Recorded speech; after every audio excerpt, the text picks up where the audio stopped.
Right అండి. అలాగే సత్యం గారు ఉన్నారు, అనలిస్ట్. సత్యం గారు, కేటీఆర్ కామెంట్స్ ని ఎలా చూడొచ్చు? దీనికి ఏంటంటే ఎంపీ ఎలక్షన్స్ తర్వాత అంత అనూహ్య పరిణామాలు ఉంటాయి, ఈ టచ్ రాజకీయాలు అంత అనూహ్య పరిణామాలు ఉంటాయి అనుకోవచ్చా? మీ విశ్లేషణ ఏంటండి? ఇది రాజకీయ ఎత్తుగడలో భాగం అండి. అసెంబ్లీ ఎలక్షన్ల సందర్భం కూడా 3 పార్టీలు మిగతా రెండింటి మధ్య సంబంధాలు ఉన్నాయని ప్రచారం చేసుకున్నారు. బీఆర్ఎస్ బీజేపీకి కాంగ్రెస్ కు అండర్స్టాండింగ్స్ ఉన్నాయని, బీజేపీ కాంగ్రెస్ బీఆర్ఎస్ కు ఉన్నాయని, తర్వాత కాంగ్రెస్ బీజేపీ బీఆర్ఎస్ కు ఉన్నాయని ఇలా ఎత్తుగడల రూపంలో మాట్లాడారు. దానికి ఏమిటంటే కారణం ఆల్టర్నేటివ్ మేమే అని చెప్పుకోవటానికి ఆ ప్రచారం చేశారు. చివరికి ప్రజలు కాంగ్రెస్ చేసింది నమ్మారు. అంటే బీఆర్ఎస్ కు బీజేపీకి సంబంధాలు ఉన్నాయి, సాఫ్ట్ రిలేషన్స్ ఉన్నాయని నమ్మారు. కాబట్టి ఆ బీఆర్ఎస్ వ్యతిరేక ఓటు బీజేపీకి పోకుండా కాంగ్రెస్ కు వచ్చింది. అట్లా కాంగ్రెస్ గెలిచింది. ఇప్పుడు కేటీఆర్ మాట్లాడింది ఒక ఎత్తుగడలో భాగం. బీజేపీ కాంగ్రెస్ పొత్తుంటే పొత్తుంది అని చెప్తే పార్లమెంట్ ఎలక్షన్ లో జాతీయ స్థాయిలో పోటీ పడేది బీజేపీ కాంగ్రెసే.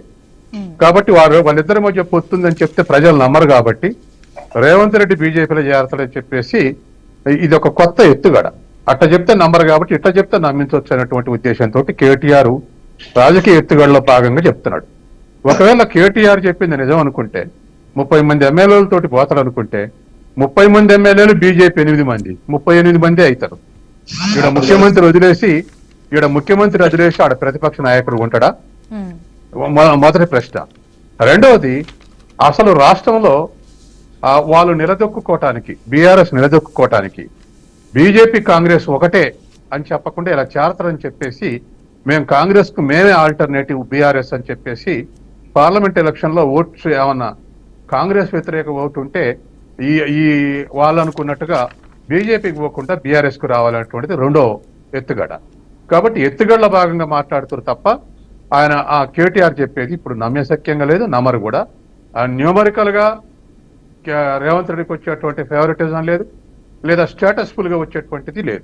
కాబట్టి ఇది ఎత్తుగడలో భాగమే. తర్వాత మరొక అంశం ఏంటంటే ఇవాళ ప్రజలు బీజేపీకి తర్వాత బీఆర్ఎస్ కు వ్యతిరేకంగా వచ్చారంటే కాంగ్రెస్ సీనియర్ నాయకులందరూ ఫైట్ చేశారు. కానీ దాంట్లో రేవంత్ రెడ్డి ఒక కింగ్ పిన్ గా మారాడు. దానికి కారణం ఏంటంటే కేసీఆర్ కుటుంబానికి ఇంటోటో ఎగనెస్ట్ స్ట్రగుల్ చేశారు కాబట్టి జనం నమ్మారు, నిలబడతాడని నమ్మారు. కాబట్టి కాంగ్రెస్ నాయకుల్లో రేవంత్ రెడ్డి మొబిలైజ్ చేయగలిగాడు, అలా మాట్లాడి అలా పోట్లాడి. కాబట్టి సహజంగానే ఇవాళ రేవంత్ రెడ్డిని దెబ్బ కొడితే, రేవంత్ రెడ్డి మీద అపనమ్మకం కలిగిస్తే కాంగ్రెస్ జనంలో కొంత డైల్యూషన్ రావచ్చు అనేది కేటీఆర్ యొక్క ఆశ. కాబట్టి ఆ డైల్యూషన్ కోసం రేవంత్ రెడ్డి మీద కాన్సన్ట్రేట్ చేసి ప్రచారం చేస్తే, ఇప్పుడు మిగతా నాయకుల మీద ప్రచారం చేస్తే అంతగా బెనిఫిట్ ఉండదు. కాబట్టి రేవంత్ రెడ్డి మీద ప్రచారం చేస్తే ఒక డైల్యూషన్ వస్తుంది, మానసిక విభజన వస్తుంది అనేటువంటి ఆశ కేటీఆర్ లో ఎత్తుగడలో భాగమని నేను అనుకుంటున్నాను.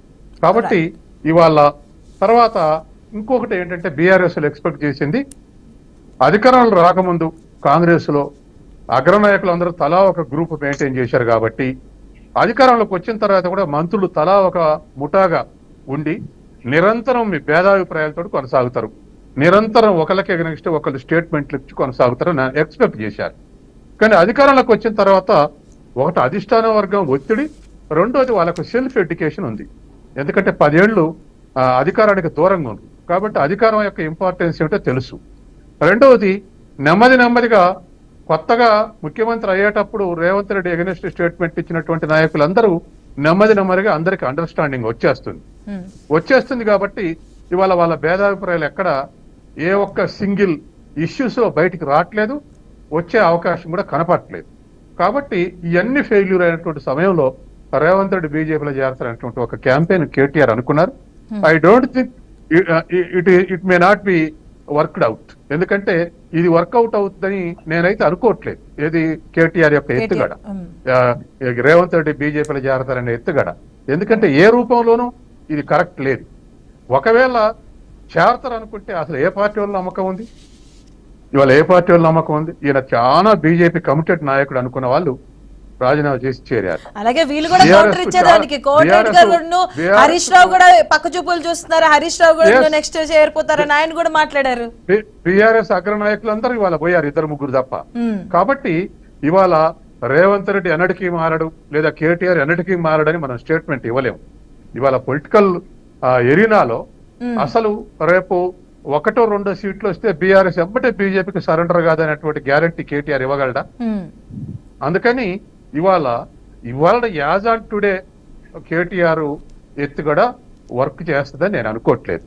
భవిష్యత్తులో ఎవరు మారరు అనేది మనం ఇప్పుడు చెప్పలేము, అది ఏదైనా జరగవచ్చు. కాబట్టి మనం గ్యారంటీ దారులం కావు. ఇవాళ జరుగుతున్నటువంటి మార్పులు చూస్తే విస్తుపోతున్నాం. ఈయన జీవితాంతం కాంగ్రెస్ మారడనుకుంటే మారారు. అసలు కేటీఆర్ పలానా అనుకున్న వాళ్ళందరూ మారారు బీఆర్ఎస్ నుంచి. అసలు కేసీఆర్ చెవుల ముచ్చడి చెప్పే వరకు మారారు నిర్ణయాలు. కాబట్టి రాజకీయాల్లో వీళ్ళు మారని గ్యారంటీ ఇవ్వలేము. కానీ యాజ్ అంటూ కేటీఆర్ చెప్పిందనే అవకాశం లేదని నాకున్న అంచనా. రైట్ అండి, ఇప్పుడు షార్ట్ బ్రేక్ తీసుకుందాం. బ్రేక్ తర్వాత డిబేట్ కంటిన్యూ అవుతుంది.